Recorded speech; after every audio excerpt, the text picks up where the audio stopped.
One.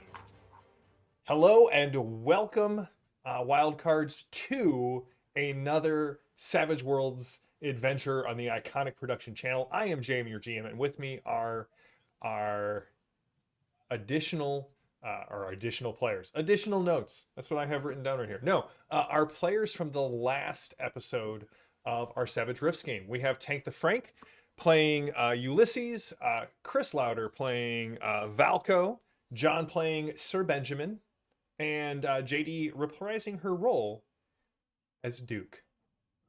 And I'm glad to Good have doggo. everyone here. And just as a recap from last time, well, before we get into that, we at Iconic, we love Savage Worlds. You will notice I did a review of Holler on Thursday on Behind the Screen. We've run this game, we've run Horror at Headstone Hill. Starting next week on Tuesday, we're going to be doing a two-part Deadlands adventure. And in March, we're launching a new campaign that will also be Savage Worlds focused. So just a lot of love for Savage Worlds coming down the pipe from Iconic Production. Tune in on Tuesday nights. You'll see the two-part Deadlands episode this Tuesday and next Tuesday, assuming I can get all of my players away from their significant others for Valentine's Day. Otherwise, there will be a break, and then we will come back. And then in March, we'll be launching a new... All I'm going to say about the new campaign is that the term I have put at the top of the setting document is Arcanopunk. So we'll see how that plays out. So when we last left off, our heroes had stumbled upon a conspiracy, a mission by the coalition states to capture certain beings of strange and unusual abilities, and we're shipping them out toward Lone Star.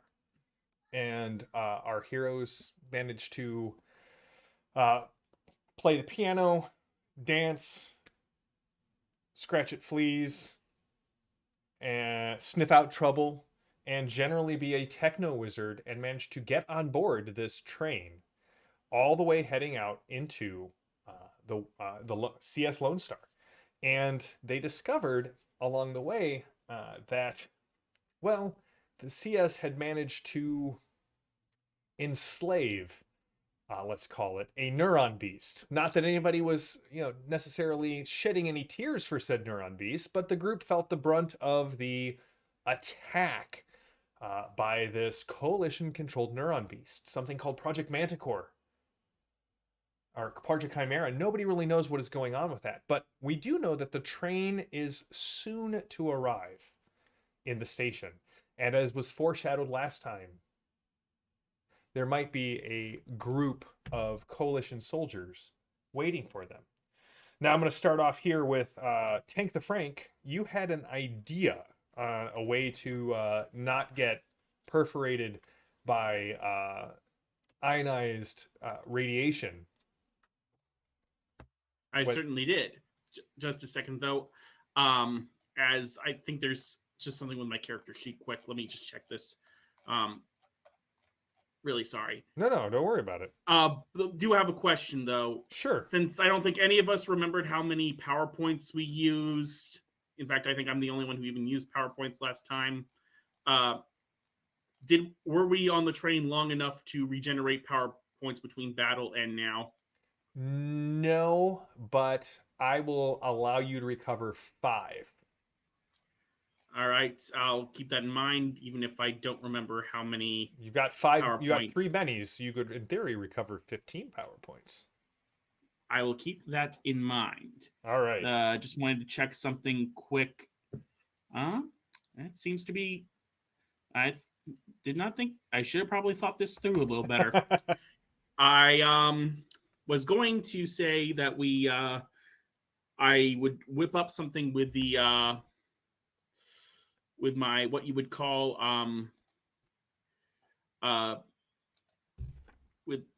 with the arcane mechanist and make a disguise ability, but apparently that's not one of the abilities a techno wizard can create, which Well That then, is a problem. you had the plan, but not the way to implement it. Valco, Mm, Benjamin, Duke, any thoughts on how to though I do aid? have one other option here, and that is if we use wait, illusion isn't a possibility either. Wow, I'm just striking out with ideas tonight. All right, well, let's Wow. see. Okay, you guys have a plan? This feels like a Rifts game now. Oh, it is. It's definitely a Rifts game now. But we were Valco, supposed to have a plan before we got on the train. Yeah, that I missed that step in the yeah, process. no. This group seems to be open door, shoot, plan, open door. The other idea I have is we put on the try and take the outfits off and disguise ourselves in the outfits while throwing the bodies overboard and just making ourselves look like we got our asses kicked, but still somehow managed to make it through. That's not a bad plan.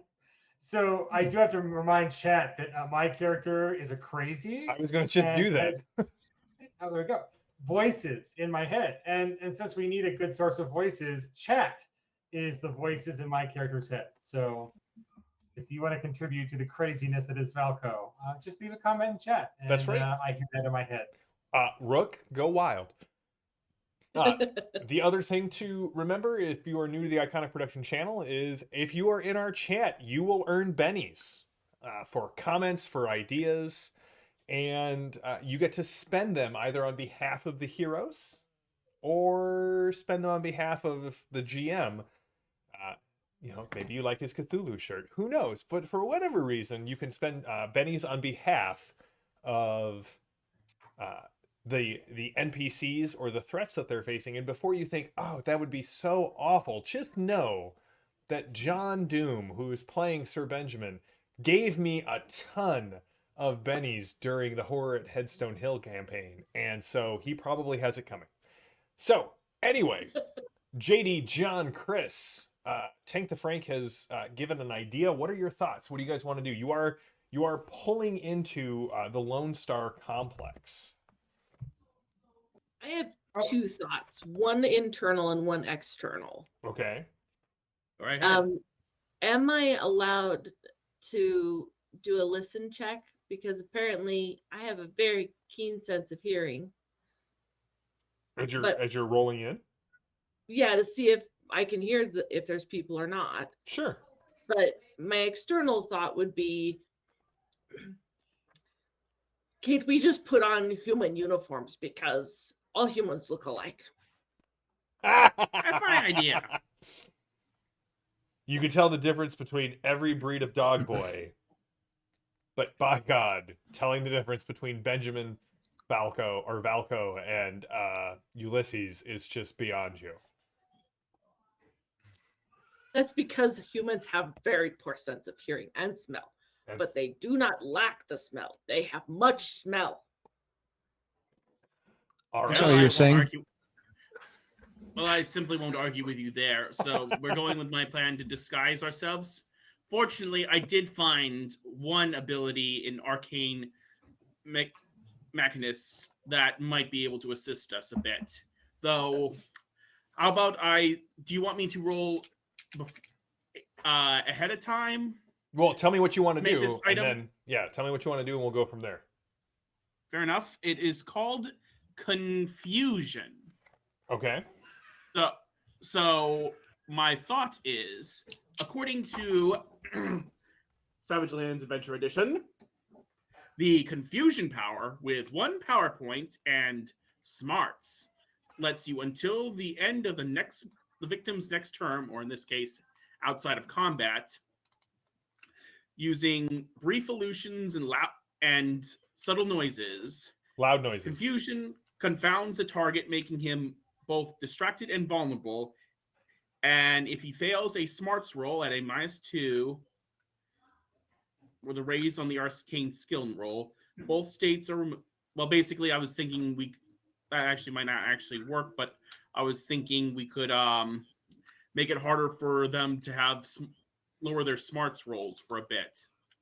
Okay, yeah. So you We could do could a also- We're large. not just going like costumes. We're going Vegas costumes. Like we're putting on costumes and then putting on a song and dance show. Well, hey, if No, you this is a good idea. I can that's- sing and dance. The problem is that makes gentleman, and lovely doggy. the the train problem is is we're pulling trying in and to- beginning to slow down. By the way, you guys have been talking for quite a Put while. those costumes so- on. Put that Oh, stuff on now, Velcro but no is song and already- dance. Let's go. Buck naked, changing into the coalition armor. So All right, so the plan is to try and wear coalition gear, try and use confusion with a large area of effect to kind of Mhm. hit a bunch of people and bluff your way past them into the Lone Star facility. Well, before you guys do that, I would like you all to make a common knowledge roll. All of you should have common knowledge, for it is common. It isn't on my character sheet. Sorry. Then under you have it skills? at you should have it at a D4. Oh, okay then. So All right. with all of this, you're going to make D4. whatever your common knowledge die is. Like in all Savage Worlds, you're going to roll the trait die, and you're going to roll a wild die, and whichever die is higher, pick the higher. Target number is for this is 4. If you roll the max on the die, it aces, and you get to roll it again and add to the first value, and keep going as long as it aces. I will just give Rook a Benny, because good lord, the man is providing Valco with just a myriad of voices. So enjoy that, Benny. 10 for Valco. 8, is that what I saw, John? JD, what'd you get? 16. And You a smart doggy. Tank, what'd you get? I got a 5. All right. I know stuff. So what you all know is that Lone Star is not a place you want to be. What you know is that Lone Star is a massive research facility and is one of the coalition states. There are several main coalition states. Lone Star kind of takes place in my home state of Texas. Huzzah! Ooh, Texas. Providing a ton of genetically modified resources for the coalition states, as well as a lot of pre-Rifts industrial support. That's what you all know. But Valco, John, and Duke, you all got a raise on that. And Duke, you got several raises. So I'm going to give you all an additional layer of information. And then Duke, we're going to explore a little bit of your backstory here. So a raise in Savage Worlds is whenever you beat the target number by 4. So 4 is always a success. 8 is 1 raise, 12 is 2, so on and so forth. So you guys do know that the current head of the arcology of Lone Star is a eccentric scientist by the name of Dr. Bradford. Dr. Bradford is often known for, let's just say, pushing what the coalition states would normally allow. Coalition states has a very strict rule set on what is allowed with science, what isn't, as science is one of the things, and the technological advancement is one of the things that brought about the end of the golden age of mankind, as well as the coming of the rifts. Dr. Bradford doesn't really like playing by those rules, and though he's been censored several times, his successes often outweigh the risks that he takes. So the fact that Dr. Bradford is complex is somehow linked to something that was controlling a neuron beast is both, out of character for the coalition states as a whole and completely on brand for Crazy Pants Bradford. Now, Duke, here's the thing. The largest supplier of dog boys in all of the coalition states are from the Lone Star complex. Would you like to say that your character was born, raised, and trained here in Lone Star and may have a advantage while in the complex because of your familiarity from your youth? Like 2 years would ago. like to say that. I would. Last time Good doggy. I feel like good Duke doggy. was You get like head really pats. like You get belly like rubs. a hard nose, and now I feel like Duke is more of a Moog, like half man, half dog. He's his own best friend. Um, I see it. I see it. All right, so the train is pulling in. You all are attempting to get into this coalition garb, and For the record, I'm in the uniform of the big boss. all right. I'm the. Do you want us to roll athletics to see if we can get the clothes on in time? No, you had time to get the clothes on. You just didn't have time to continue planning for a very long time. Not a yeah. So, all right. What I do want you to do is, as the train pulls into the complex, all of the lights go out. But not because the windows are shuttered. The shutters actually open, but you start to see lights passing by at a regular interval, and it starts slowing down. And eventually, Before we open the doors, can I hold spend on. a penny? Let me finish my description, and then yes. It starts to slow down, and you can hear half mile till Station Delta, quarter mile till Station Delta. Train arriving at Station Delta. Prepare for protocol C-17. What do you want to spend the Benny for, sir? Well, spending the Benny to say, since we're gonna look like injured soldiers, I want us to use bandages. One of us has bandages. The Benny will be for the bandages to wrap our firearms onto our bodies like flints, so they don't try to take the gut. So they won't be suspicious if we're holding on to firearms. Not to mention the coalition's firearms as well. Can I actually roll a notice roll that while I was at a -2 to notice if I saw anything that might help us during the not at this point. The train has arrived at the station. That seems fair, but the firearm thing might be a good way to just as you spent a Benny. I'll allow you guys. Who Anybody want to try and strap their firearms, McLean style, with bandages? Besides Ulysses. Flint. I won't allow you to stash a rifle, but I'll assume anything pistol size or smaller has been. I'm now. Since I have a tail, can I take my vibro sword? Sure.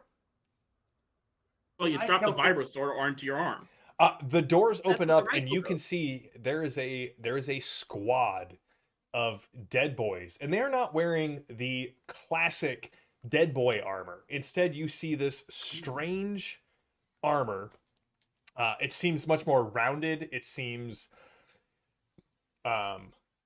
more intimidating. There are actually patches that are white that look like bones on the inside, and you can see that they're muted. They're not like a bright white, but they have a much more skeletal look, kind of leaning into that. And you can see that the squad is being led by a commando. She takes her helmet off and kind of looks in your train car. Like, all of the train car doors have kind of popped out about 2 feet and slid to the side. And she sees you guys. And I'm going to ask someone to give me a persuasion roll as she calls out, "What the hell happened here?" Should it be me because I'm in the big commando armor? Well, let's see who's got the best. What are you thinking, John? Yeah. I probably have the best persuasion. But that doesn't mean anything. The dice can tell a different story than what the actual. We do love saying the dice tell a story. Well, I could do the persuasion roll, and you could support me. Well, Tank, you've been making a lot of rolls so far tonight. Let's let John roll this one. Yeah, that's a fair point. All right. Now the question is, do I want to spend the Benny on the failure I just had, or let it roll as this? We'll use the first. We'll use the first Benny. We'll see, and if this is a failure, we're gonna just stick with it. All right. What's your persuasion die? Hey, guess a D8. All right. What you get? 2 and a 3. I totally supported you with my persuasion of a D4, which I rolled a 1. So Thank you. That's Let's see. helpful. Oh, voices. Apparently, I asked the commander, "Do you have any bananas and perhaps a pen?" Because we have no bananas today. We have a Long Island potato and an old-fashioned tomato, but we have no bananas today. What's my persuasion? I can't see it. I'm sorry to say we've all been shot up a little bit, so that's what's happened here. That's why the hell, as you say, we have come into the station in such disrepair. It turns out that a group of people killed a bunch of us, coalition soldiers, and that's why we appear. A Benny for Chris for my favorite song from H.P. Lovecraft's youth that he snuck into a church to play on an organ, but could not get the organ to work. So, that one's great. That happens to men at points in their lives. It is. It happens to the best of us. So, she puts her helmet back on quickly. She's like, I don't know who these people are, but let's take them into custody and question them. And the squad starts moving forward. May I? You got one. They failed. So what are you wanting to do here, Tank? First off, I haven't activated confusion yet. You want me to do that real quick? So here's the thing. Confusion is not subtle. Oh, in that case, maybe instead of It confusion, specifically I'll spend a says Benny to say loud noises. Oh, how about instead I spend a Benny to have instead built a boost lower trait ability? You can do that. Spend a Benny to do that. Fair enough. And you want to do that on That's her? 2 of my Bennies down. Okay. I'll boost persuasion. The die roll has already been made. So, the roll has already been made. That would have been useful beforehand. Fair enough. How about I use intimidation? You can try intimidating her. Well, What do you I have say? to use the boost ability. I have to cast boost first on my intimidation. What was that, Chris? Because you said We're running the gambit of possibilities here. We tried to be subtle, but apparently we're going for full on. All right. Go ahead and give me the boost, and then go ahead and give me an intimidation roll. all right. I'm using that ability, so it's a D10. Does anybody have a taco? I got one more Benny if this doesn't work, guys. Okay. Perhaps a hug. I got a holy crap. I got a 9. All right. What were you saying, Valco? If anyone had a taco, or perhaps a raccoon in a sombrero wearing a banana that shoots tacos. Or So hugs. he is not helping you at all here. So with a boost trait, you get to raise your intimidation by 2. What's your intimidation die? It does not say here. It's got charisma. It's got survival. I still think I'm using the outdated one. Because it doesn't mention anything about. All right, give me a second. Intimidation. Sorry about this. Because if you don't have it, I'll give it to you at a 6. Go ahead and roll We it. should kill them and take their shoes. You should roll them and take 6, and then it's the +2 to the boost roll. No, that's with the +2. Because if you don't have it listed, you're going from a D4 or from a nothing to a D6. So Fair go ahead enough. and roll it. Wow. Double 6 explosion.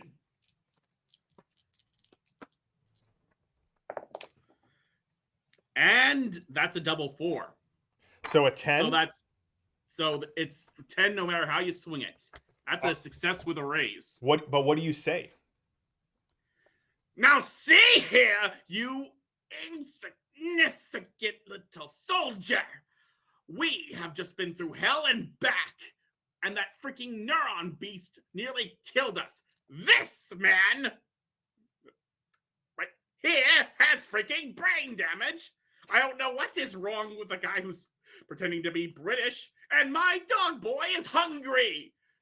Get us medical attention this instant. Excuse me, I am by far the most rational amongst us, gentlemen. Like I said, brain damage. I don't even know who the Britons are. Yeah, sure you don't. All right. The completely browbeaten, she says, "Oh, you," and points to you, Duke. "Do you know where medical is?"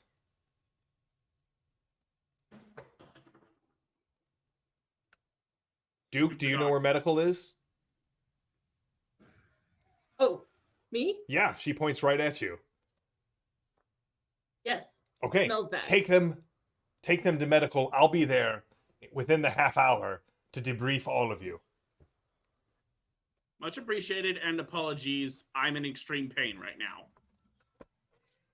She nods, and Duke, you guys have about a half hour.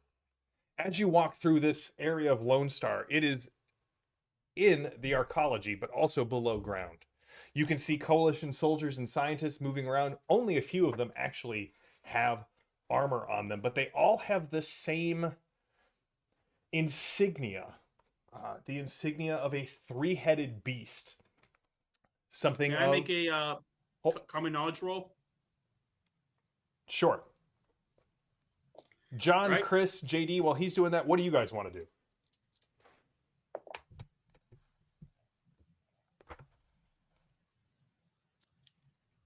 I mean, I think the idea would be just to go to medical to start. We got the half an hour.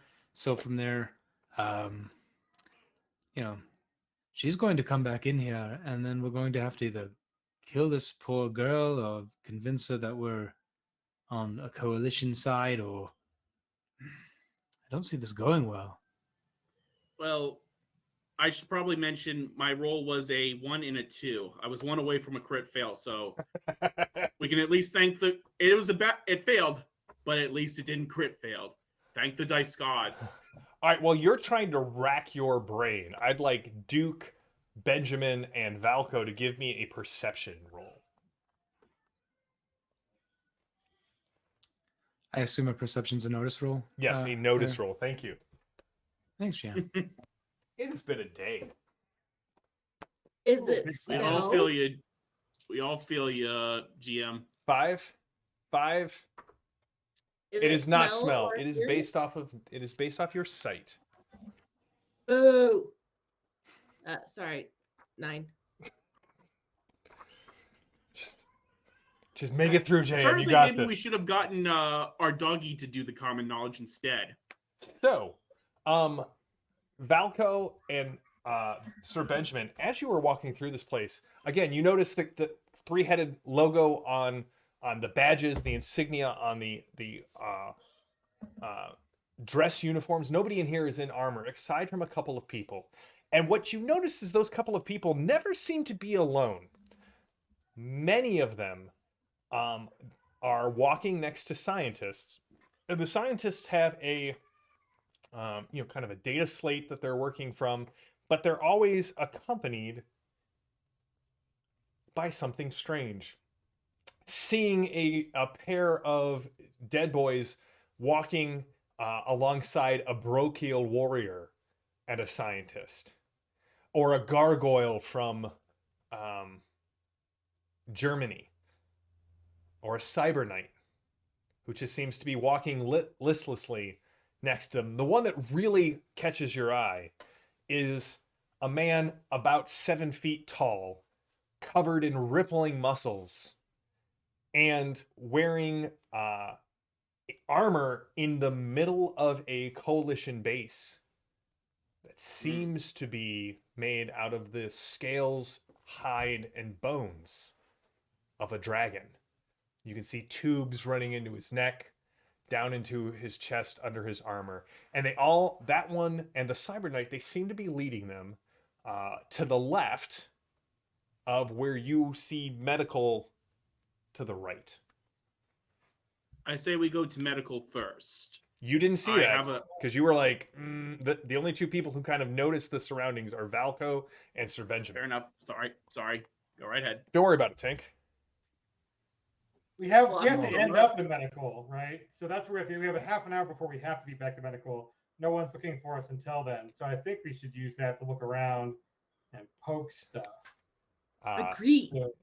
John has definitely figured out how to milk the system and is definitely getting a Benny for the guy who's on a juice cleanse. Tippy Flipper, good to see you. All right. So you point this out to Duke and to Ulysses, and you guys think Ulysses? you guys are gonna go check this out?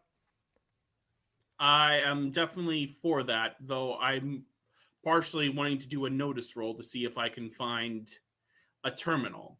I've come up with another brilliant idea that definitely won't blow up in my face. All right. Well, if you want to go find a terminal, you are welcome to do so. I There will is only not one in the hall. go for it though if I got a buddy. So it would be either Duke or one of my other good companions. Duke, you know where several terminals are. The question is do you want to go after, like, what do you want to do, Duke? Oh, I want to go see what they're doing. Okay. Is there a terminal on the way to what they're doing? There's no terminals in the hall, but there may be terminals in the room that they are doing these things in. Duke, can you roll common knowledge? Can you tell us if there is any terminals in that room? Can you, boy? Can you be good, boy? Can you tell me, boy? Duke, you know most of the rooms in this area will have terminals in them. Yes. Well, then I will follow along. I will follow, and Duke will follow. Basically, I will follow Duke. All right. So That's Benjamin, good while they're back there, Benjamin and Valko, what are you doing? Let's go chat up the guy wearing dragon armor. All right. So Dragon dressed as coalition soldiers, you three, the four of you enter. Or let Valko and Benjamin, you first. Duke and Ulysses behind as you are waiting. You guys were kind of discussing the terminal thing. As you enter in, you can see you pass through this door, and there is a broad window looking down over an experimentation room of some sort. You can see even stranger creatures. Some are stored, some are in vats like the neuron beasts, or containment units like the neuron beasts were, kind of floating. You can see Zytisic. You can see some of these strange winged creatures with bird-like beaks. You can see several people floating with tattoos kind of all over their body. You even see some of the blind warrior women from the Splugorth Atlantis kind of floating there. Beyond that, there are large tables where some of these creatures have been flayed open. Some of them are dead and being dissected, with scientists kind of around them making notes. Some of them are somehow still being kept alive. And you can see that they're being poked and prodded with different medical devices. Some at the far end are being fitted with strange, like the skin of either their neck or the backs of their head have been pulled open, and strange cybernetics are being implanted in there, all under the watchful eye of a very strange looking person. This is probably, this is like 400 or 500 feet down this bay that this observatory is overlooking. And the person, it looks strange because they seem to be so tall. They stand about 8 feet tall. They're wearing a long lab coat like everyone else in here, and their skin is fairly purplish gray. But you can see they too are fitted with a collar like many of these other people are. However, the scientists are standing there. There are a total of 4 dead boys in the room. There is a cyber knight who, Benjamin, you recognize as Lady Lorelei. She had presumably gone missing during the siege of Tolkien, during the Sorcerer's Revenge, when Tolkien kind of pushed back the coalition for a little bit. She was a notable cyber knight, and you can see that she has had a lot of reconstructive cybernetics on the left side of her body. Valko, you can see that dragon juicer is standing there. He just towers over everyone. And the scientist. Except the doc, right? What was that? Except the doctor, right? Except for the doctor, like if he were down next to the doctor would still have head and shoulders above him. And they're kind of making they're kind of looking, and then they kind of pause and look at all of you as you walk into the room.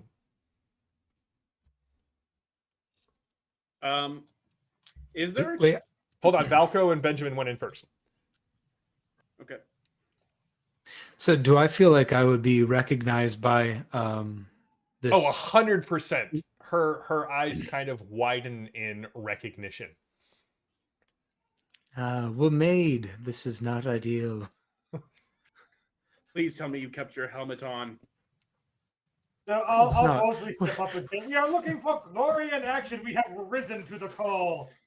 Oh boy, there goes my stealth.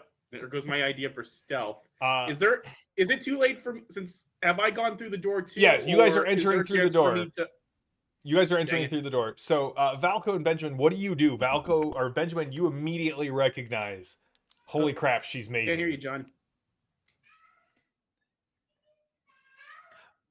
Your audio cut off for just a second, Oh, but I sorry. heard, holy crap, she sees me. Is that She- the last part? Yeah, she made. You've been made. What do you do?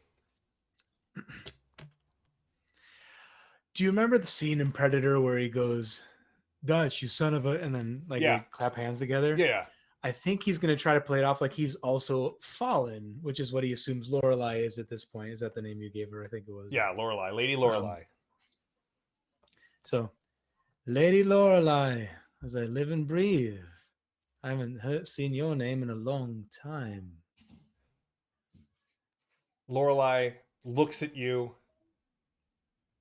You can see she kind of, her initial response is her eyes kind of widen, looking like relieved to see you. And then her head kind of twitches a little bit to the side, and she looks at the coalition soldier. Check and make sure he is part of the project. And the scientist kind of looks up and taps something. As Duke You could do a As- do a performance. Duke and Ulysses come walking through. Valco, what are you doing, man? You seem awfully sedate. Which is not for crazy. Apparently, I've got fugu on the brain, so I'm gonna walk up to one of these flayed tables and lick my finger and stick it in the liver and then lick it and taste it and delicious and fresh, and then just fall over like it paralyzed me because I think fugu is rather paralytic.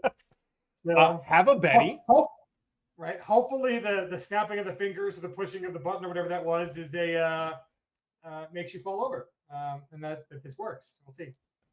So, Benjamin, a couple of things happen at once. You notice Ulysses and Duke walk in behind you.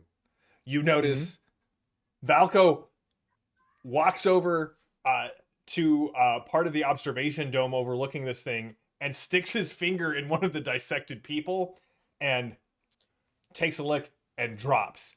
You also realize that the dragon juicer sees that happen and it lets out this deep belly laugh that seems to shake. Like you can see beakers are rattling from the laughter. And then you can see the scientist kind of looks at you, looks at the pad, looks at you. Intruder! And points his finger at you. Yeah. Yeah. All right. All right. Oh, there goes any stealth. All right. Now, where did I put that invisibility cloak? All right, I'm going to hand out action cards, and we're going to go for it. Yeah, let's go for it. All right, Tank the Frank, 3 of clubs. Not an auspicious start. Duke, Well, I was the last one in. 8 of clubs. Queen of diamonds for Sir Benjamin. For finding the Lady Lorelai, and Queen of spades for Valco. Not sure how that one's going to work into our discussion. And then the coalition people are going on 8 of spades. Lorelei is going on a 9 of diamonds and 10 of hearts for our dragon juicer, which means Valco, you are up first. Let's see. I think because I'm prone, hopefully, I'm not going to waste it by aiming. Let's just actually send rounds downrange towards that dragon juicer. Because nothing's funnier than him laughing his ass off and then getting shot in the chest. So, let's see. I'm going to use my backup laser pistol. Pulling it free. So we got, let's see, the rate of fire 1, shots 12, and my shooting is a D10. Wow. Okay, so that is a 9. So that is a hit with a raise. Ripping That's it good. free from the bandage. 4d6 plus 3. Oh, that's no good. Oh, that's a 6. So 6. So that's 9 on one dice, 2 on the next dice. It's 11. Oh, and 2 ones. 12, 13, 14, 15, 16. 16 points of damage. You shake him, but that is it. Okay. He kind of goes staggering back. That euphoric and tranquil expression that he has due to the chemicals keeping him pretty sedate, you think that's going to wear off here pretty quick. Sir Benjamin, what are you doing? Oh, well, this is just a real delight, isn't it? Let's go ahead and play my action card called Enemy. Okay. Now, what this does apparently is it allows me to not soak any wounds, which is also fantastic. However, I do get to have 3 more action cards drawn, and I get to choose one of those. Sir Benjamin does not get to soak any wounds? Yeah, well, Oh, hey. if he dies, he dies. Well, I'm going to read the first card I'll read them in the order I drew them. So there's Peace. Play to improve the initial attitude of an individual or group 1 level. Probably not going to help you right now. So much. Ace. Play instead of rolling to automatically succeed at a trait roll with a single raise. Okay. Noble Sacrifice. Play when a nearby ally suffers damage to take the damage result yourself. Since I'm already not soaking, let's not do that final one. We'll do Ace. We'll All right, pick Ace. You have an Ace, and you can play that at any other point during the session to just basically say, nope, I succeed with a raise. Doesn't matter what the penalty. Does that include like fighting, for example, versus their parry? I would allow that, yes. Oh, that's exciting for me, then, isn't it? Valco, did you add that extra die for hitting with a raise? I did, sadly. Okay. I was trying. I rolled 2 1s on the 2 of the dice, so what can you do? Yeah. All right, so Sir Benjamin, Dragon Juicer, 4 coalition soldiers, and Lady Lorelei. Let's light up the scientist on Lady Lorelei with we'll map this one out. Okay. And then against her, let's throw Ace on there so we can at least make sure we got the hit in. All right, go ahead. You hit with a raise. Are you using your Psi swords? Or are you doing something else? Yeah, we're definitely using my Psi sword. It's a battle between Cyber Knights. Legally non-differentiated, Cyber Knights. Yeah, that's right. Legally distinct space wizards in the future. Space wizards with laser swords. Yes, that is correct. In many ways, Cyber Knights are better than those knights. All right, so so with a hit with a raise against that, let's do the Psi sword is 26 plus 2d8 mega damage with a +1 for the mega damage. It's like regular damage, but better. +1. So let's see what this number comes out to. That is literally garbage. Let me spend one Benny Tipsy. or Tippy, thank you so much for subscribing. All right. Oh, that's better. Okay, so hold on. 13, 15, rolling the D8 again. 19 damage against Lorelei, the Fallen Cyber Knight. All right, that hits and inflicts a wound upon her. What is your what do your psi swords look like?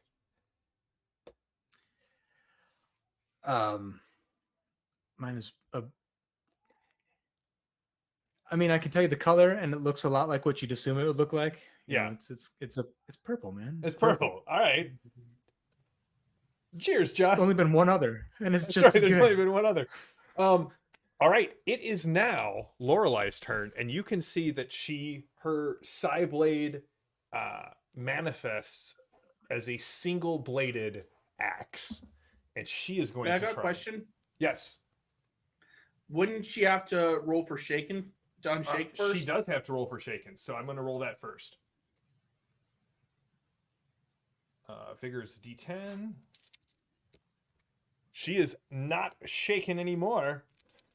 Just want to make sure. I appreciate it. She manifests it as a single-bladed axe and is taking a swing at you. What is your parry, good sir? My parry is 1 million, also 7, but you can 1,000,007. This isn't even your final form, Sir Benjamin. So I hit, but no raise. Okay. And so this will be 3d10 AP 3. Oh, did you include your AP? What was your AP on that? Hey, Salvage Bar, thanks for following. Oh, I didn't include my +1 either. So Okay, so that would have been what then? what was it, a 19 or 20? Yeah, that would have been a 20. And that's what's your AP on that? AP is equal to your psionics die. Oh, okay. My psionics die is a D6. Okay. So that's actually 2 wounds on her. Because crap it. All right. She hits you AP 8 for a total of 18. What's your toughness? 15 with the AP 6 or armor 6. So I'll drop it to 9. No, I'll drop it to 8. So, and you can't soak. I can't soak. Yeah. That's all this is 2 bad. wounds back to you, sir. Yeah. Mm-hmm. Yeah. Oh, harsh. Harsh. The dragon juicer looks down. He kind of looks at you, Valco. He looks back down. The end of your weapon's still kind of glowing. He looks back down. He flexes a little bit, and 2 straps pop off, and like his cape falls down behind him. Oh, that wasn't smart. And he comes charging at you, and he's just going to try and kick you into the dissection table. Unfortunately, he is a dragon juicer, so kicking you is sort of what he does. Has he unrolled shaken? He has rolled his. He has passed his shaken. Turns out dragon juicers are really good at stuff like that. And I believe you. I just want to make sure I didn't hear the roll. oh, that's totally fine. He comes in and he is going to hit you with a fighting die of 10. What's your parry there, sir? 7. And even with prone, I rolled a 4 and a 1. So he kind of comes up. You've spilled a lot of things off that table when you fell, and he kind of kicks at you real hard, but kind of scoots just a little bit, and you can feel the breeze from his dragon hide studded boot just misses you by about that much. And then So I will pop a squat like an umpire, pull down my mask, swing and a miss. The grunts just look around. There's 4 of them, and conveniently, there are 4 of you. It's almost as if a GM has planned something like this. And they are all going to take shooting at the 4 of you. I'm going to do blue for Tank, tan for Chris, black for our dog boy, and then white for Sir Benjamin. Sir Benjamin, the fates have smiled upon you. And a 2 does not hit. However, they hit Ulysses, they hit Valco, and they hit Duke with a raise. Yep, they hit Duke with a raise. So this damage is coming in. These are CP40 pulse laser rifles, as they make no sound, because laser rifles don't make any sound unless you explicitly purchase the sound pack from Wilkes, and I don't think that they're doing that. I'll fill in. Pew pew pew. Even as he's being Cheapo, shot, real cheapo. the crazy is making the sound effects noises. Tank, what is your toughness, sir?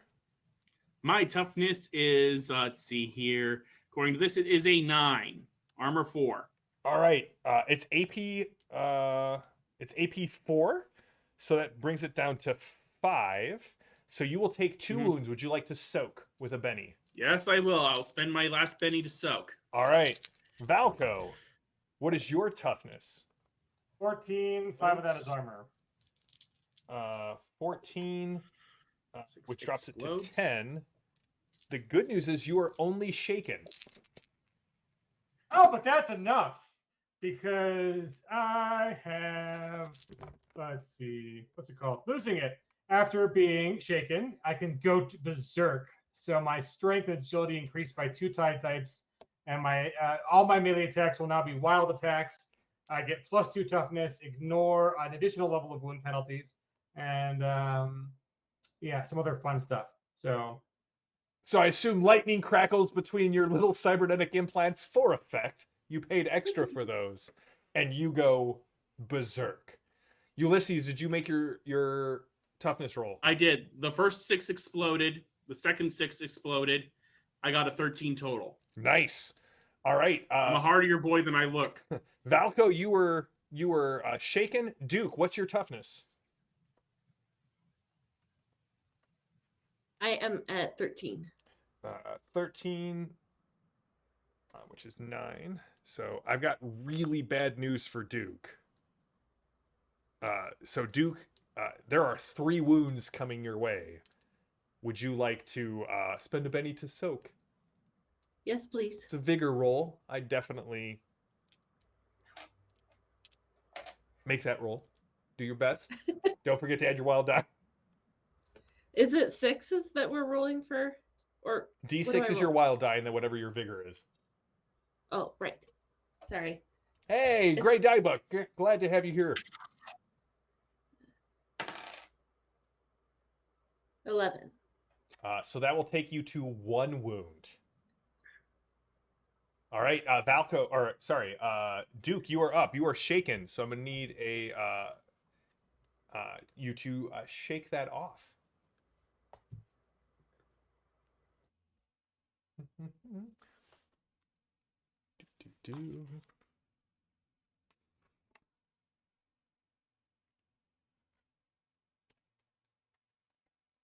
I'm sorry. I'm apparently having a hard time hearing my name. Was that me or? Yes, you need to give me Ulysses? a roll to shake to essentially see if you get to take your action.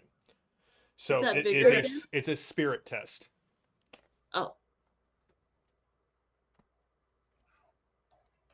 Cool. I'm gonna do that. Then I'm super excited about it. It's a 9. What do I You need can to take get? your action. No, you can take your action. Go for it. What would you like to do? Okay. What I would like to do is I think collars are bad. Collars are very bad. And I think the scientist is controlling everybody with his collar linked up to their collars. So Okay. I want to run and try and chop his head off with my vibro sword. All right, so he's like 400 feet away. It'll take you a while to do that.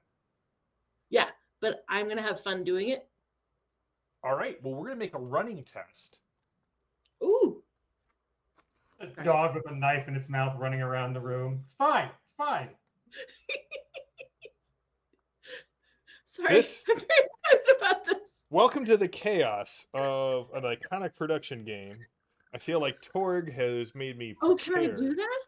for this. Sorry, can I listen to the voices in your head, Chris? Wait, Yes, you can listen to the voices in my head. I'll put them on Okay. audio. The voices in Chris's head told me to throw the sword. So I'm going to attempt to chop off his head from a distance. at That is 400 feet awesome. away. I'm just gonna let you know That's not going to work out. that's not gonna work Oh. out, and I will do my best Harry Carey impersonation for it. It's high and into the dirt, How close do I need to be to try to attempt that? much closer than 400 feet. Like half? I'll give me a running roll. Sweet. What's a running roll? Chris, what's the running roll right off? Roll right off? Athletics. Just roll a d6. So you look for on your pace on your character sheet. You should be a number and then plus a d6, and that's how many Yep. hexes you move. Oh, You can wait, add, so like, it's What's your pace? the pace? Yeah, what's your I pace? have a pace. Yeah, what's your pace? Oh, I've got it right here. It's 8 8. plus d8. 8, so that's 40 oh, feet. you get to roll d8s running. Okay. Oh, yeah. And then for feet, that's like times 6, whatever the final number Yep. is. So that would be 11, 12. 12? All right. So So you make it like 72 feet. you make it like, yeah, you make it like 70. Make it almost a quarter of the way there. Scientists are running back and forth, getting out of your way, tripping over each other. Beakers are falling. Weird smells are assaulting your nose. Several of the scientists scream, "He's got a sword!" Some coalition soldier yells, "You fool, we all have swords." But you make it like you're leaping over tables, under tables. You're about a quarter of the way there. And Okay. now it is Tank the Frank's turn. Ulysses, what are you doing? Well, Ulysses, it's like the world freezes for Ulysses. He's thinking to himself, I was trying to do this stealthy, just trying to get in and out without causing any commotion. This is really my fault. Trying to get a Cyber Knights, a Dog Boy, and a freaking crazy to be subtle. Why did I think that was a good idea? I really need to branch out and understand my team more. Just get to know them. But first, I'm going to take the Shadow Cloak. I'm going to put it over top of me, and I'm going to try and sneak over to one of the terminals and start to hack. Okay. Do you want me to take a stealth roll? I will want you to take a stealth roll, and it will be a multi-action, so -2. Well, stealth roll for this one, hacking will be the next turn. Okay, then give me the roll. I'll deal out the next set of cards. What's my stealth? Is it D4, D6? D6. Oh, D6 and +2 for the Shadow Cloak. It is sort of like that, Tippy, and you can have a Benny for being for the A-Team reference. Bum, bum, bum. Okay, that's that would be a 6 total. Okay. You seem to be blending in with the shadows and make your way over to a terminal. Handing out the next cards. Tank, I've got a 6 of clubs. If only I had 6 clubs. Duke, Queen of clubs. Chris, Valco, you have a 10 of spades. And leading the pack with a King of spades is Sir Benjamin. The coalition soldiers are going on 6 of spades. 4 of clubs for my dragon juicer. This guy is just—he's turning out to be dude from Free Guy. Like, just and then 9 of clubs for the Lady Lorelei. So, Sir Benjamin. How many wounds does Sir Benjamin have? I think Sir Benjamin made it out with just the 2. Just the 2. Okay. Just the 2. Right, so trading blows with Lorelei here, it looks like. But not in the fun way. Let's go ahead and try to hit her again. Duke, you will, by the way, get a Benny for your sword throw from Tippy Flipper. All right, go for it. The two Cyber Knights kind of squaring off. Psi swords, Psi blades, active. All right, so to hit her is a strength plus psionics die plus that's it, the melee attack, right? No, it was a D. So just fighting. What am I doing? All right, let's see if I can hit her with my trademark weapon. What's her parry? Her parry is a 10. Are you sure it's not like a 6? Because a 6 would make more. Yeah, It'd be more fun. Hold on, let me double check. I mean, Yep, nope, still a 10. Do you want to spend a Benny? I mean, they're not going for anything else right now. It's not like That's true. It's not that you could soak. Right. I'm so sorry. Let's go ahead. Was that that felt like a lot more laughter than I should have put into that. No, it's okay. Oh, yes, this is good news. I have an 11 on this hit. Nice. So you hit. Go ahead and roll your attack, or you roll your damage with AP 6, which drops her toughness to 11. All right. 2d8 plus the d6. Let's do this mega damage. All right. You said her toughness is 11? Yes.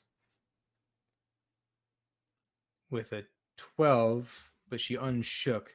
That is terrible. Okay, that's my last Benny then. Let's spend it to see if I can get this better.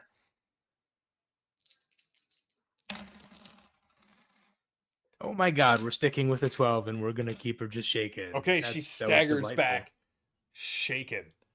Followed by Duke, the good boy.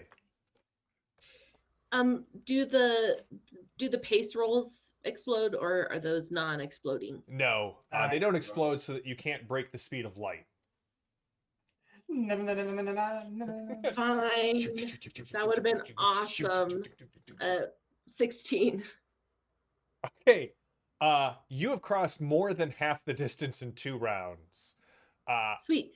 Can I also play villainous verbosity so that the scientist will tell us what they're doing and all of the bad things so that we find out the informations we need? So Duke has the card Villainous Verbosity. Play to make the opposing wild card lose their next action by gloating or talking about their master plan. And Duke, not only will I give you that, but 2 other benefits from this. 1, I'm going to give you a Benny because that was a solid play. 2, just so you know, you will be within range to throw your sword next turn. The creature or the scientist got one instead.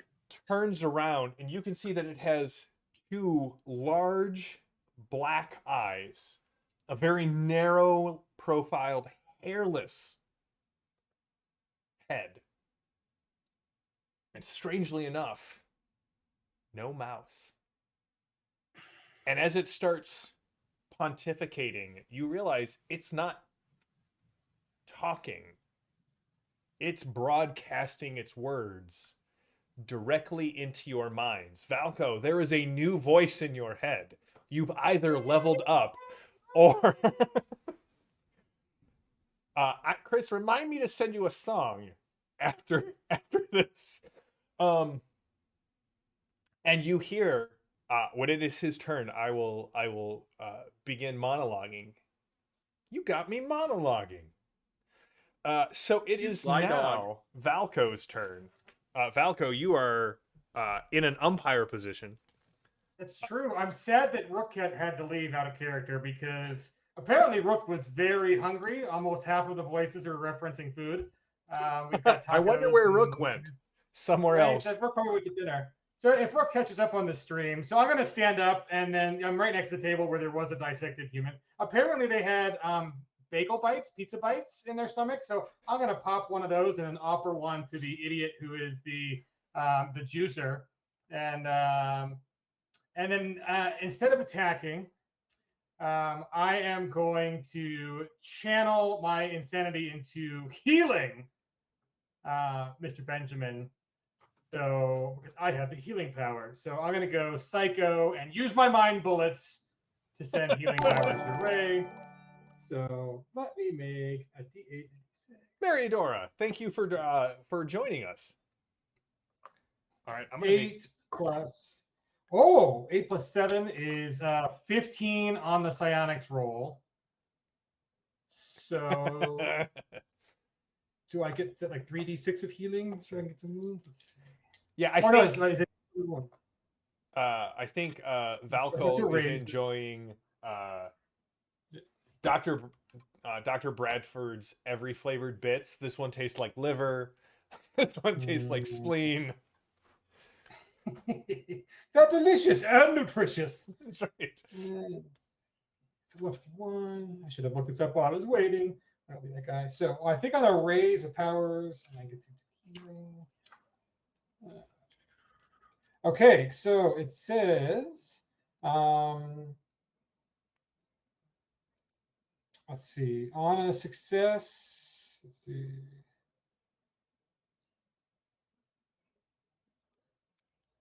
Yes, healer removes wounds. Also now raise. Okay, so it is a raise, so 2 wounds are gone. So you are healed, son. I done laid my hands upon thee, and they are healed. It tastes a little bit like the long pig, John. You are healed, and it is now Lady Lorelei's turn, and she failed her vigor roll, so she remains shaken, and she looks at you, Sir Benjamin, and you can see like she's struggling, and she kind of forces out between her teeth, "Do it!" And her blade starts to kind of waver a bit. It is now the coalition soldiers, one of which is definitely going to try and notice to see if where our shadow cloaked figure went. Unfortunately, their notice is not great. It's not what you play grunts for.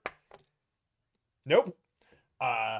One of them is currently just kind of like tracking around.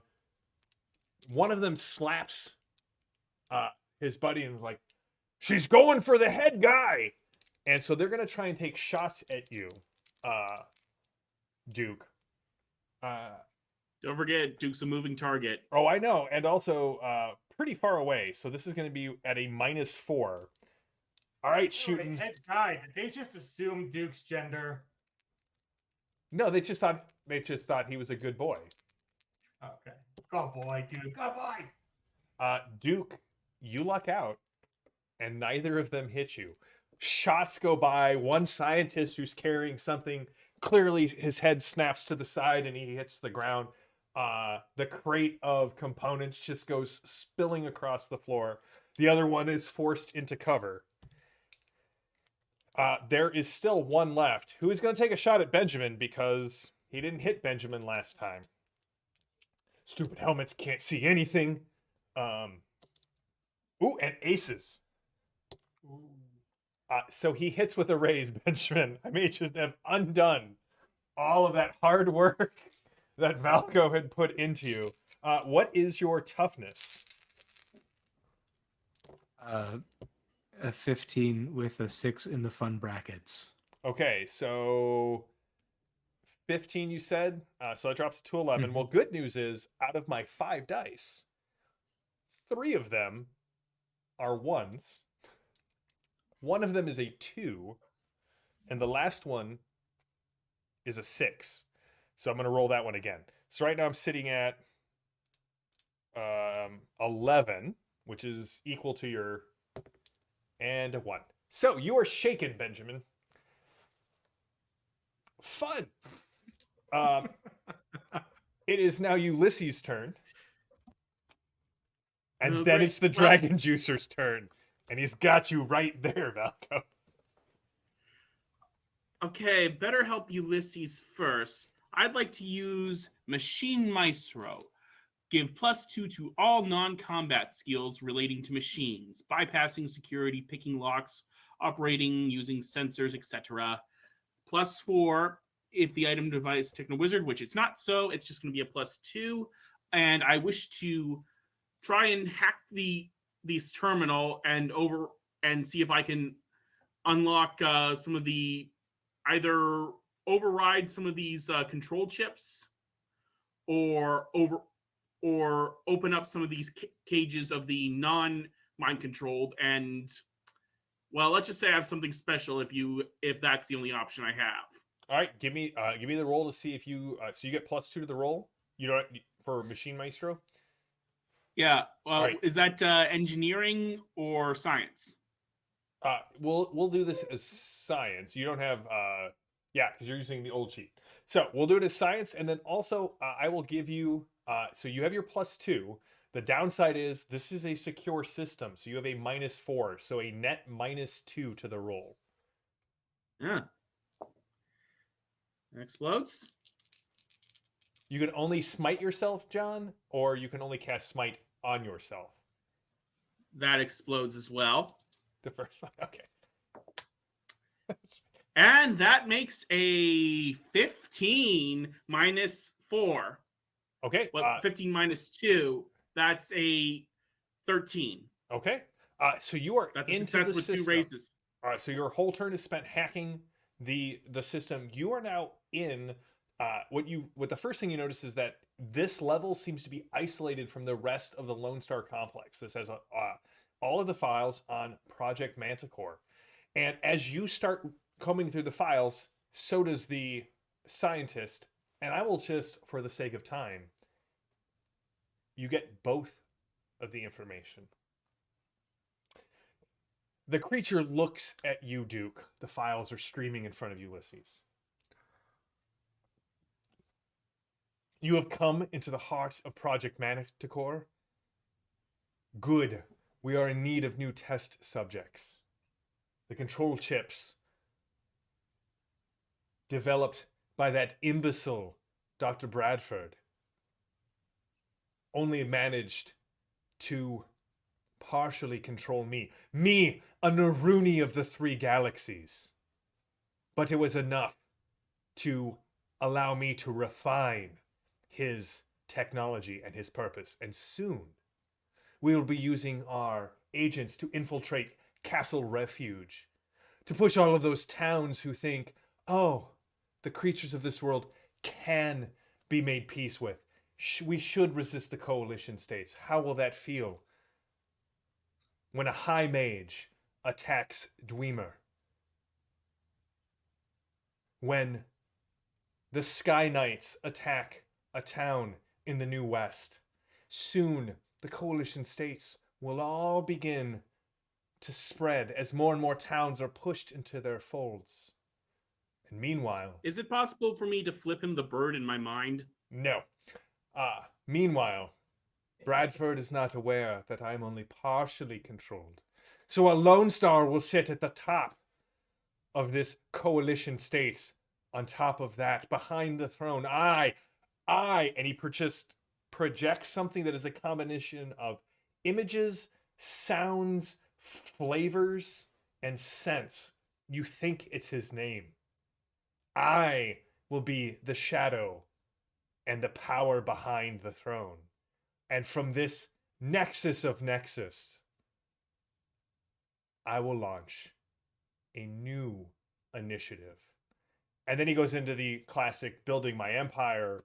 Then I will achieve market dominance over the... There's a lot of like marketing speech. It seems like this guy's really just like wants to build a new imperium, but not like no, not imperium, emporium. He kind of sends that through his... So he spends his whole turn doing nothing but monologuing about this. Now, from your point of view, Ulysses, all of this is actually Bradford's plan. He was the one who recognized the potential of this technology that he had built. He'd been using it actually to control dog boys and Psy Stalkers unfortunately reduced their lifespan to about 6 months.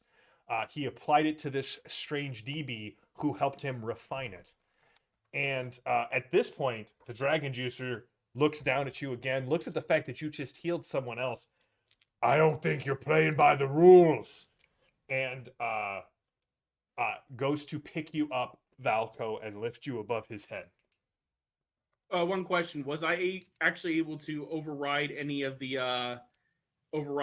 those cages? Because I actually have a special card for this. What is that card? The I did open a cage, and it was for creatures that weren't under their control yet, but it's each player draws a card from the adventure deck and may play an additional card this session, but sometime soon the party is subject to a strong and dangerous attack from enemies or creatures out for blood. So I just released a bunch of ravenous creatures. I will allow it. All of the cages down by Duke open. Some are mind controlled, some aren't, and I'm just going to randomly flip through the bestiary and pull out new things. But here are the new cards. Ulysses, look for Shaken in Their Boots. Benjamin, you get Payback. Do you have an action deck near you? All right, I will read it to you. Benjamin, Payback. Play on an opposing wild card, which is Lorelei. Your damage-causing attacks are made at +2 against her for the duration of the scene. Also applies to the Dragon Juicer. Riled Up goes to Chris. Valco, your hero causes 2 extra damage for each wound he has this encounter. Wounds count whether they were suffered previously or after this card was played. And, oh, good lord. It's not just the dice that tell a story in Savage Worlds, but sometimes the action deck do so as well. Duke. Bullseye. Play this after damage is rolled to double the total of a successful range attack. Throw in that sword! Throw in that sword! And you have a Benny already pre-queued from Tippy Flipper. But meanwhile, I got a card. And it's a good one. Hold on, we've got. What's your parry there, Valco? So this is the thing. My parry is a 7, but I have evasion from my. I'm slippery. Let's see, where did that come in from? Yeah, uncanny reflexes. So they get a -2 to hit me, and I get a +2 to my evasion roll. So I believe on evasion, unless the attack cannot be evaded, and I think a grappling attack is. Oh, it definitely can. I get to roll usually it's agility -2, but since I have a +2 evasion, it's just straight up agility. So let's see if he even hits first. So I got a total of 12. He is using his burn die. Okay, so then I better try to evade. So I'm got a D10 in agility. Oh no, I do not have a D10 in agility because I am raging. So my agility is going from a D10 to a D12 to a D12 plus 1. So I got a D12 plus 1. And a roll die. I got a 10. Rips. 10 on the dice plus 1 is an 11. So yes, I evaded it. Suck it, juicer. So again, like a large, lunky, hulking dragon juicer, he goes to pick you up, and you definitely think that he is going to then pile drive you into the ground. You decide, no, that's not something I would like to experience, and you evade his attack. So yeah, I'll sneak under the legs and just say, shouldn't have skipped leg day, bro. He does. You do notice, like, really big upper body. He's kind of moving around on like spindly legs with the Flintstone noise. You know, the. All right. New round. Ulysses. 5 of diamonds. 6 of diamonds for Valco. Jack of clubs for Duke. 2 of hearts for Benjamin. Oh, The Well, he's at full health again. The coalition soldiers are doing going on 3 of diamonds, 7 of clubs for the dragon juicer, and ace of spades for Lorelei, who is still shaken. Here we go. Figure die to break out of that. And a 7 means she breaks out. All of a sudden, something snaps behind her eyes. The sword or the axe coalesces, and she is going to take a swing at you. I can't roll a d10 and a d12. I have to throw a 6 in there. So, oh no, that's a lot of explosions. She hits you with a raise, Benjamin. And then what's your toughness? Toughness again, 15 with the squiggly 6 in parens. All right, so it drops it to 9. Luck is with you, man. 2 of those dice came up ones. But the total is, what was it? Sorry, 15, 9. So 4. So that will hit you for 1 wound. You barely managed to deflect what would have been a lethal shot or a lethal swipe with your Psy Sword for 1 wound. That is her action, which means it's Duke's turn. Okay, so I'm using a Benny to do something good, right? How do I use that to? So you make get to it better? re-roll if it's bad. And yes, Oh. John, I do hear the ace of spades. I don't want to violate copyright and- law. That's right. Thank you, Chris. Throw the sword, but I assume I'm not using shooting. I'm No, using you would use an athletics or something. athletics check. Okay. So I you had an haul 8. back and you turn your vibro sword on and you chuck this thing at the scientist. this is like Braveheart level of like spin around, That's right. send it flying like a javelin or a discus. Yeah. But only if it hits. Does an 8 hit? An 8 hits. With a raise.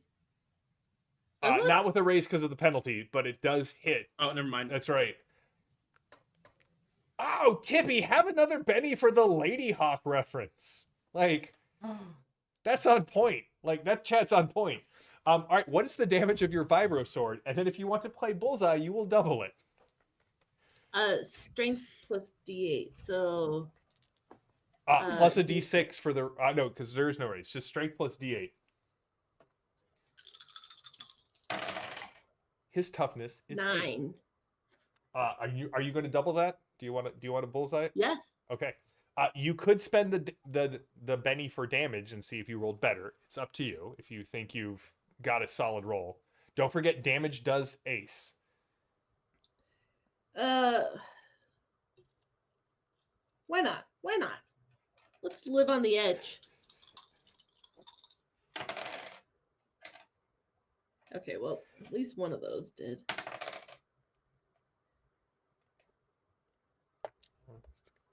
$13.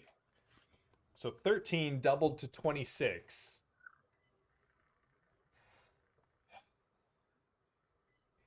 So that's the vibro sword hits the Naruni in the chest and sinks all the way to the hilt. He goes stumbling back into a wall and pins himself on the wall, and he just starts bleeding out. The Naruni is dead. That's the good news. Do you want to hear the bad news? Yes. I like it. Oh dear. JD, roll a Hopefully, d12. the bad for me. news is in a pitch that only Duke can hear, and the rest of us don't hear it. A D12, did you say? Yeah, just roll a d12 for me. Let's see what comes up. 7. Did you say 7? Yes. Why did you laugh? No reason. So Duke, as you turn around, just I assume triumphant in the fact that you have killed this Naruni. What's your parry? It is 7. Turn around, bright eyes. This devil unicorn comes charging out of one of the cages and catches you with its horn. Now, a devil unicorn is a big lizard with a long, serrated horn off the top of it. It hit you with a raise, and I would like to apologize, but you rolled it. Actually, I'd like to spend the other card I got. What's the other card you got? That would be, and I quote, "Not today." Play after an attack to change it from a success or success with raise to a critical failure. All right, I had dealt you a card, Tank. I told you to pull it from the deck. Shaking in their boots was the one that I had given you. Oh. Sorry about that, man. Never mind. My bad. No, don't worry about it. I didn't hear that, but I thought I was gonna pick. Never mind. It is one of those things when you're running on stream. Sometimes there's a little bit of lag. Didn't hear. No, look for that. Don't worry about it. Don't worry about it. It did not have time to charge, which is the good thing. What is your toughness, Yadi? 13. Do you need the parenthetical number? I don't know what that means. That's the armor, and I do because it is armor piercing. Oh, 5. So 13 and 5 is what you said, right? Yeah. So 5. So I can do math. 8. All right. So the good news. 8 plus 4 is 11. So that's 2. It hits you for 2 wounds. This thing just hits the side of Duke and starts carrying her across with the horn kind of tearing into Duke. All right. It is now. It's now the Dragon Juicer's turn. Oh, you can soak that. Please go ahead. The Dragon Juicer definitely looks down at you, Valco. Squirmy little shiny head! And brings up both of his fists in a Hulk smash sort of way. So he's telegraphing that? Oh, he's telegraphing it. Also available. Oh, darn it. It wouldn't hurt so much if you weren't giggling when you said it, Chris. Ooh. All right. I'm going to take the 9. Oh. So normal. Part of me's tempted now to play that shaking in their boots now that I know what it actually means because I found it in my deck. Go for it. Good. All right. Let him finish his roll. And then you can go. All right, what'd you get, Valco? Okay, so if -2 to be hit, that 9 becomes a 7, but that does meet my parry, so I do have to roll to evade. And yeah, you can hear the oh, but 8. That's the right. Yes, that avoids. 8 avoids. The 8 abides. Valco, you definitely hear him as you kind of squirm out of the way. He calls you a Gorn. You're not sure what it means, but he definitely calls you one. Ulysses, you want to play your card? Yes. Yep, shaking in their boots. Could this work like a Joker? Because I'm about to do something to that poor Dragon Juicer that I think everyone, like it says, play in a combat situation, your character does or says something so shocking that it brings the entire area to a standstill. All other characters, friend and foe, are shaken. So what do you want to do to him? Well, since I'm invisible, I just walk up to him because he's clearly not paying attention to me. He's paying attention to the crazy guy that I somehow have gotten to call a teammate. And I just happen to have one offensive ability that so far in this little flustercluck of a adventure I haven't been able to use yet, but I am going to. I am going to activate Burst at point blank range right into his crotch. All right. Give me the roll. Now, my Techno Wizardry roll will be a... That is an 8, a success with a raise. All right. Go ahead and. So the damage on your burst spell, or your burst power, my mistake, is It's more of a burst device. right. Your burst device is 2d6 with a raise. It causes 3d6. So go ahead and roll it. 3d6. Let me grab one more 6 just to make it a little interesting. So I have 3 d6s in my hand. And one of the 6 explodes. Explodes again. Explodes again. And rolled off the table, but landed in my hand with a 5. So that would be 6, 12, 18, 23, plus 3, plus 2.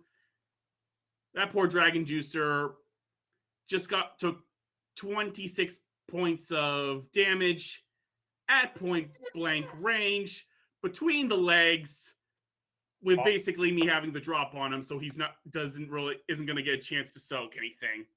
That's actually the GM's call. Will he soak that? Well, he doesn't have any bennies, so he does, however, take only 1 wound because he is that tough. However, the shock of you coming from out from invisibility, the blast, everyone in the round is shaken. Like everyone in the room just stopped and stops and looks, and it's just. I was like, oh, even the girls start to just. I don't even have those, yet I still felt that somehow. It is Benjamin's turn. Or no, it's sorry, it is Valco's turn. Benjamin's going dead last. Valco, what do you got? You're shaken, so I'm gonna need a vigor roll a spirit roll from you. A spirit. Okay, D8, and that is the 6. So 9. You are not as shaken as so he is. I'm gonna say when I put my hands up to my mouth to do the ouch and sympathetic, I drop my backup laser pistol, and since this skipped leg day juicer is grabbing his nards right now, I'm gonna pull out my vibro longsword and just put him out of his misery. Yeah, you should probably just end that. So this is a wild attack, so it is a +2, and yes. Oh, and maybe a +3 because Ulysses was. Are we adjacent? Do I get a gang up bonus? Yeah, I'll give you a gang up bonus for that. Okay, +3. Here we go. Let's do this. And okay, fighting. D10. Okay. So that's a 9 against his parry. His parry is only a 7. Excellent. Straight up hit. Vibro sword. And I've also got strength is now what? D12 plus 1? What is your D12? Is plus there D10. AP on that? There is AP 10. So his toughness drops to an 11. Excellent. And it's mega damage. I'm just in case. He's a dragon juicer. He is. If he's a juicer, there's no more mega. There's just. Yeah, and he's a dragon juicer, so. Okay, so the D10 is a 4. The D12 on the special savage dice is a 12. Yeah. So 12 plus 3, 15, 16, 17, 18, 19, plus 2 from to 21. 21. So 21 is 10 over his wounds, which is enough to what does it look like? Okay, chat. What are the voices in my head? Let's see. This juicer has nards. What else do I say? So he called me a Gorum. So while he's like bleeding out, I go into this long-winded discussion of like, oh, you mean like that cold-blooded reptilian species from Star Trek, the original series, with the little grates over their eyes? Like, I really love them in like the 3rd episode, and like just talks about the Star Trek while the guy's bleeding out. He is definitely bleeding out. I should have. John brought up a good point. Maybe it should have been a called shot to hit him in the nards because he is a dragon juicer. Oh no! I didn't aim Yeah. for nards. No. I was just I know. commenting on nards. All right, that leaves the coalition grunts who are shaken. All right, guys. Ask not what Prosit can do for you. Ask what you can do for the Emperor. Double twos. They both just stand there shocked. Just shocked at what happened. Sir Benjamin. You're shaken. Right. We can probably make that work.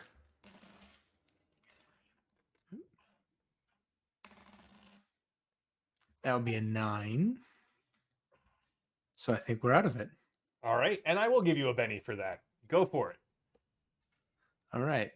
Well, that was Valco's Benny. I'm not going to take that one. That was his. He made you nasal spit take. I'm not going to. Valco, it's take credit yours. for it. All right. You know what? Let's wild attack against her. I don't seem to have enough toughness where that it's going to matter that much. So. All right. Let's try to help this out. Okay, here we go. Oh, hold on. Oh, hold on. Holy shit. Hold on. All right. 24, 25, 26, so 7 plus 2 for the wild attack, 28, 29, minus 1 for the. That's just in the hit, though. So it's going to be hit with the raise. So it's just the hit BX would be 6, I with guess. a raise. Nice. Yeah. All right. Toughness 11. All right. Come on. Give me something good. Oh, actually, that's not bad, and that's not bad. Okay, hold on. 8 plus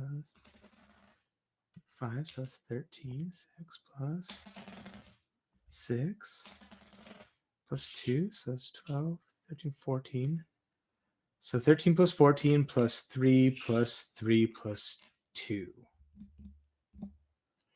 13. That's a lot of numbers. Yeah, you just threw numbers at me. What's our total? Hold on then. 13 plus 14 is 27, plus 3 is 30, plus 3 is 33, plus 2 is 35. Since you made me have to do the damned math. Hey, you're the character. You get to add up your own damage.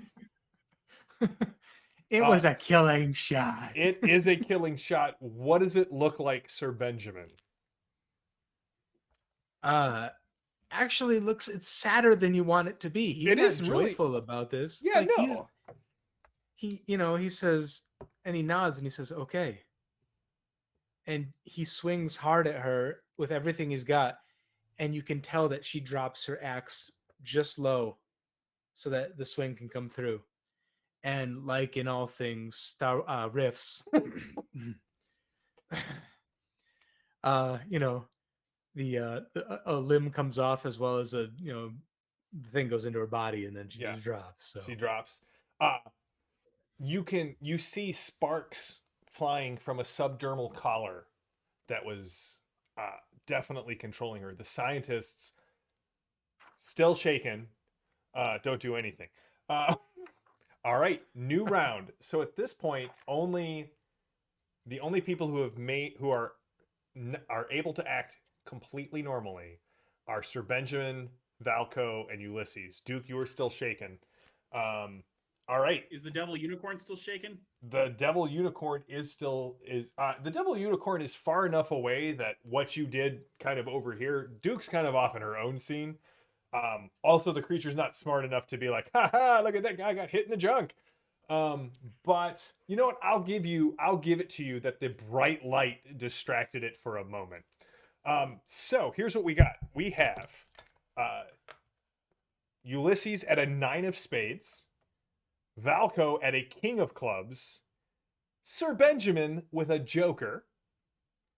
So everyone on your side gets a Benny. Benny time.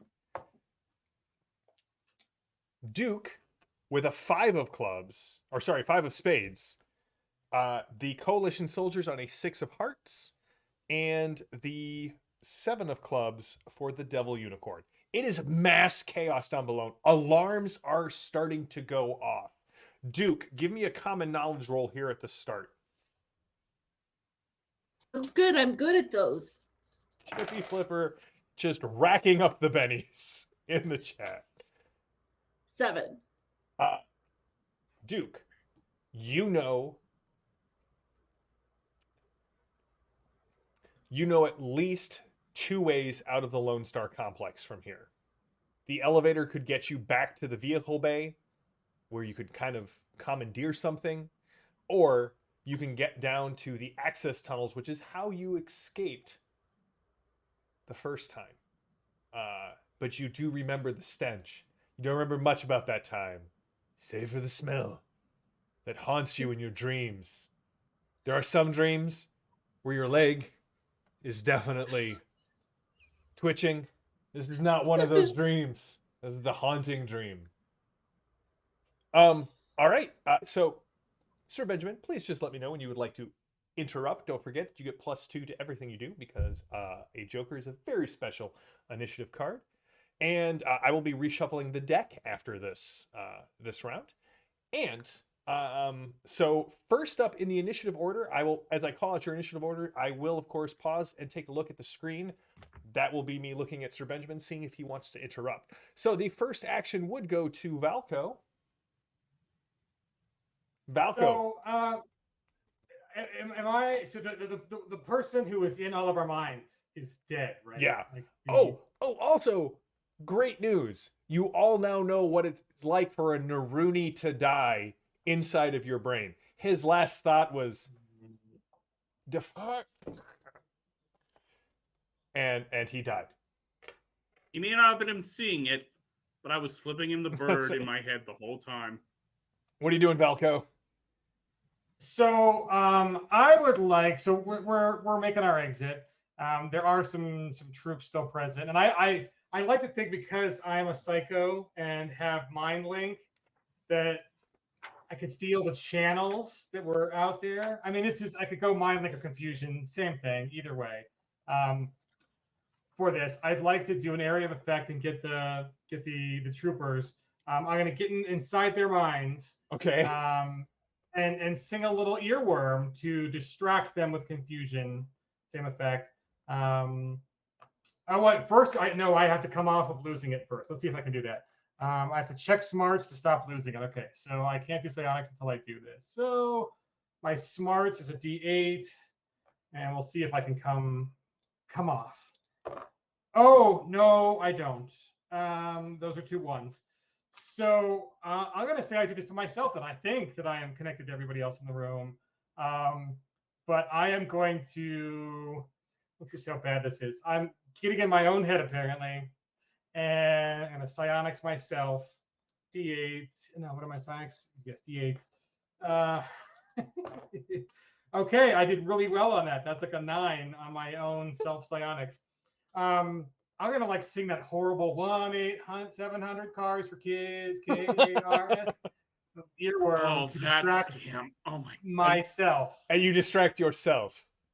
So yes, I am now confused. Well, and I thought, I'm really thinking I'm getting everyone else in the room except our friends are going to be confused, and they're just going to be, putting their fingers in their ear. But it really only works on me because I did not successfully come down from Brain Berserk. So that is just wonderful, Valco. Ulysses, it is your turn, unless Sir Benjamin wishes to interrupt. Yeah, a question that I would have: do I think that I could convince the 2 soldiers who have just watched a dragon juicer get torn down and a cyber knight get torn down, those coalition bone boys, dead boys, what are they? Yeah. Do I think I could convince them that their lives would better be used elsewhere, or do I know that I'd have to kill them? I mean, here's the thing. There's a lot of people There's a reason that they wear the skull faces, so that to everyone else, they're just the faceless soldiers of the coalition states empire. But you know that beneath every mask, there's an individual there. And maybe, just maybe, you can reach them. Let's try. Let's try it. Don't forget you get a +1 for persuasion because you are a revered protector. And you've got Also- the Joker, so that's another +2. Yeah. All right. Right. Give me the roll Well, and here. I got a the +1 because I'm also attractive, which is I mean, that goes without So saying. you've already automatically succeeded. That's +4 altogether. we knew that was coming. All right, let's see. You boys might want to run. This is going to be uglier if you don't. I would have told them to go after that damn devil unicorn. That's going to come after them if it doesn't, if they don't take care of that. Give me the I'm just trying to roll, get him out Sir of here. Benjamin. How does a 10 sound? You know, a 10 sounds like better than a 9, but not as good as an 11. That's what I was thinking. And you see all of their guns kind of lower and they start looking at each other. And they all are looking at the door, and they're looking at the devil unicorn and the broadkeel and the several gargoyles down there. And you just finally hear one of them, never liked what Bradford was doing here. And they'll head for the door. The last one kind of pauses at the door and looks back.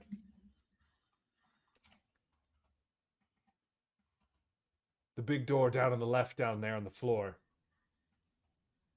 leads to the vehicle bay.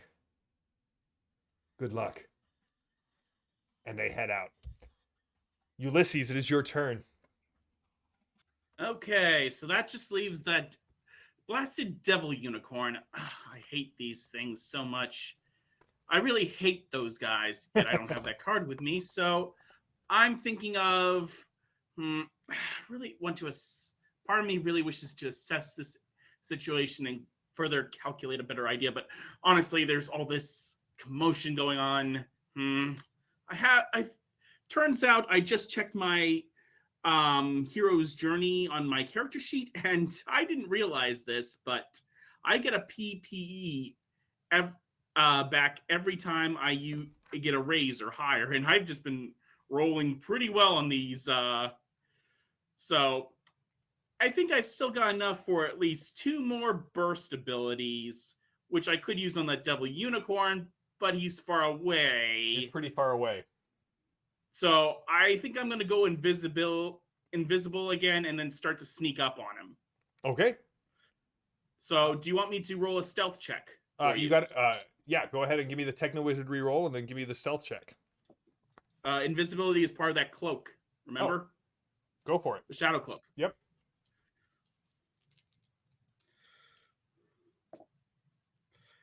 And well, good news. I did not critically fail. Bad news. I did regularly fail. You guys all see as Ulysses puts the cloak back over him and starts heading down into the larger section of the bay, that he is managing to like hit all of the goo on the ground, and it's being dragged behind the cloak and kind of soaking into the cloak, and very clear where he is at this point. It is now the devil unicorn's turn. I just like saying that. I mean, when do I get to say it's the devil unicorn's turn? It is no longer shaken, JD. It's Is going to JD take. still impaled, or did No, JD, Duke, you're still on the devil unicorn. You didn't get impaled that hard, but you're kind of like hanging onto the horn. Oh, wait a minute. I forgot about the +2. It does technically succeed. Okay. My stealth does technically. So I shake it off and then just keep going. All right. Would you like to spend the Benny that Tippy Flipper gave you for this? Me? Yeah. Yeah, because I did technically forget the +2, so I'll just use that Benny to fix a rule issue that I missed. Okay, go So for yeah. it. All right, you are now stealth. Mm-hmm. What is your parry, Duke? Oh no, I don't. Mine is 7. It doesn't matter because that was a 10 on the fighting die. Ouch. So Ouch. it throws you to the ground. It rears up and is attempting to stomp you, and it hits you. Um, Prepare for a lot of stinging. I just love riffs when we're taking more damage from the player added obstacles than from the game master added Yeah, enemies. same team, Tank the Frank. JD, what is your toughness? My toughness is 13 with a bracketed 5. Okay, so it drops it to 8. That'll be take that out. JD, that'll be 3 wounds. Would you like to soak? You may want to spend that Benny to soak. Yes, I will attempt to soak. I have to roll, right? You do. You have to give me a bigger roll. Right. Which I will do now. How much do I need to roll? Oh, shoot. Do you have a Benny to re-roll that vigor roll? Yes. Those are not good rolls. Every 4 you get reduces that wound by 1. Oh, okay, that's good. That's a splody. And so that is a 15. That is a 15. Somehow you manage to kind of roll around beneath the mashing. Ulysses, Valco, and Benjamin, you think that you're just going to see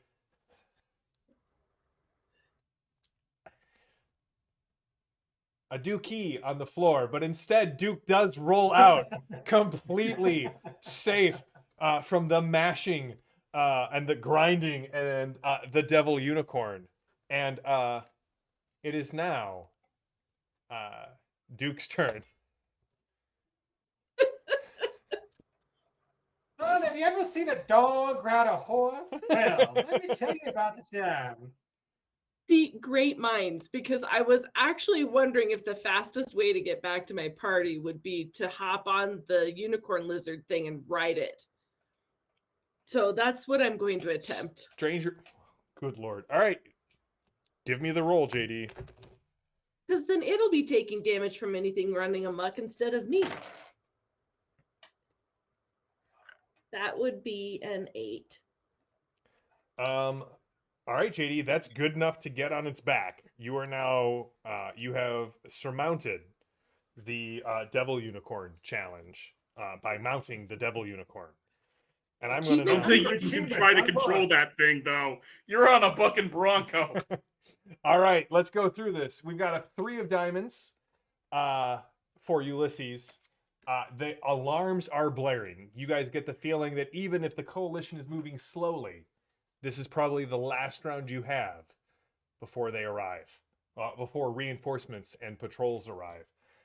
8 of diamonds for Valco, 6 of diamonds for Benjamin, Queen of Hearts for Duke, and a 5 of clubs for the Devil Unicorn. That means, Duke, you are up first. You want to attempt to direct? Yes. Where would you like to direct the Devil Unicorn? I wasn't sure if I heard the dudes leaving say that's the, You know that's the way through it. bay. Well, then, yeah. Then I'm trying to get to the vehicle bay. All right. So this is an agility test. Do you have the riding ability? No. The riding trait, I should say. All right. Yeah. So you will make an agility test. It's at -2, right, Chris? Yeah, that's you. Yep. Agility. Is that the same as athletics? Oh, no, that's this agility. No, yeah, you're making an agility. Okay, good. That's better.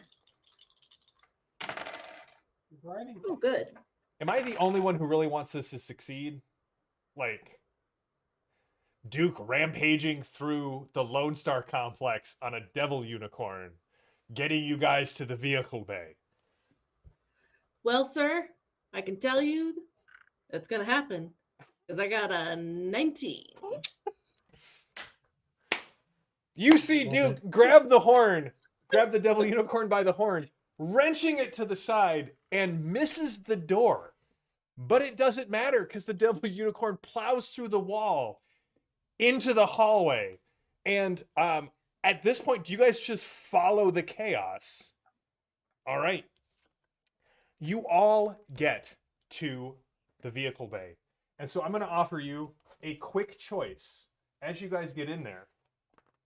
Where am I? It's my book. The book that I want is right here. You guys can see that there is a Death's Head transport. There is several suits of Samus armor, which is probably not as useful for you. But you also can see that they have captured some Northern Gun vehicles, probably for this Project Manticore in an attempt to get the smaller villages and towns and cities in the New West to side with the coalition states. And what you can see is there is a Sky King, an NG A70. One of the most popular vehicles is a hover assault platform. You know this thing can reach about 600 miles per hour. Do you go by ground? Do you go by air? Is the question I have for you. Good question. Before we do any of that, would it be all right if I quickly did another Machine Maestro on the door to lock it up so it's going to give them a few seconds, just delay them a few seconds? Not at this point because there's really no door. It's just the you guys don't. All right, Yeah, don't worry about it. You've got a clear path of destruction. I vote Sky. Hover sounds fun. All right. As the Sky King takes off and heads out, you know that this information has to reach Castle Refuge. The fact that Bradford has already perfected this technology. Well, the death of the scientist, Naruni scientist, slows him down. It doesn't impede the plans of Project Manticore. Unfortunately, alarms start beeping, and you can tell that there are Samuses in the air attempting to shoot down the Sky King. And that is where we will end our second part of our Savage Rifts adventure. Guys, all right, so first off, to Tank the Frank for great use of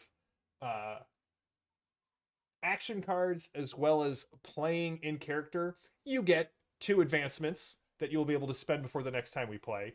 For Valco, just not only playing the voices in his head, but confusing himself, 2 advances. Sir Benjamin in a legally distinct duel between 2 Cyber Knights, 2 advances. And for writing a Devil Unicorn released by another player, 2 advances to Duke. Guys, I hope did you guys have fun? Absolutely. Awesome. Yes. When we come back, and I'm not saying when this will be, we will start off with a chase scene with a Sky King and several Samuses. Just so you guys know, as I said at the beginning, we are going to be running a ton more Savage Worlds this year on Iconic Production. We are going to be, on Tuesday night, we're going to be starting a 2-shot of Deadlands that will run probably over 3 weeks. Again, Valentine's Day is in the middle of this foreign holiday to me. I think I'm pronouncing it correctly. Valentini's Day. Valentines is correct. Valentini's Yes. Day. And then we're going to do a Pan Pacifica 1-shot or 2-shot, which is the new Cosm for Torg being released. And then in March, we will be starting a brand new Savage Worlds campaign where we will be running something that I'm tentatively calling an Arcanopunk game. Homages to things like Planescape, The Dark Tower, and Arcane. So, looking forward to that. Note to future Mad Eyes, let's see here, you're still losing at internet -1 for 24 hours for your critical fail. JM, when you're watching this in the future to plan episode 3, make sure you watch all the way to this point and take note of that for the start of the next adventure. So Tank the Frank, Chris, John, and JD, thank you so much for joining us. To all of the people who were hanging out with us, I greatly appreciate it. It's always fun to run Rifts. It's always fun to run Savage Worlds. It's always fun to hang out with the 4 of you. And Interventors, thank you for following. And until next time, stay safe, stay healthy, stay gaming. I am JM. This has been Savage Riffs. And until next time, Ace's Wildcard. Have a good one.